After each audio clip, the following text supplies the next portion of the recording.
Joining us on set is Thomas Schroeder, Chart Partners Group Managing Director and Founder. Thomas, you've done your homework as well. We like this. You've provided us with some charts which we have converted into BTV charts so people at home following the terminal can follow along. So let's start with the dollar. G hashtag BTV 1582. Now, of course, we've seen this weak dollar move. We had the State of the Union address yesterday with President Trump failing to mention the strong dollar policies that saw more weakness. There's been a lot of confusion over the Trump's, I guess, agenda on what they actually want with the dollar as well. Where do you see the resistance test for the dollar in 2018? Well, I think it's important to realize that the dollar has declined as yields have risen. So there's a net outflow, I think, happening in the dollar right now. But if you look at the DXY, do we have the DXY here? We do. Yep. Okay. There we go. Yeah. The DXY, there's 88.50, 88. There's a longer-term trend line. There's price support there. That's a fairly big level. That equates to euro about 125, 126.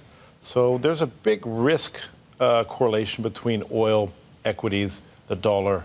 If the dollar goes down, oil goes up, equities go up. So if that reverses, then there's going to be a problematic risk scenario, I think, looking forward.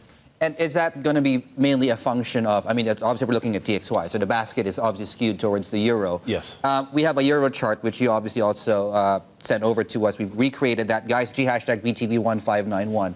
Is the dollar move mainly a function of the euro? And just looking at the trend line going back to 2008, here's your chart for you. There's your retracement back up. It does seem we are at an inflection point at about 124, 125-ish. Yes. Where does this go and when do we get there? That is so important, and I think there's another push up in the euro near term, and I have a projection about 125.80. If I cross 126, that would imply that the dollar still has continued weakness. Emerging markets still have more euphoria yet to go.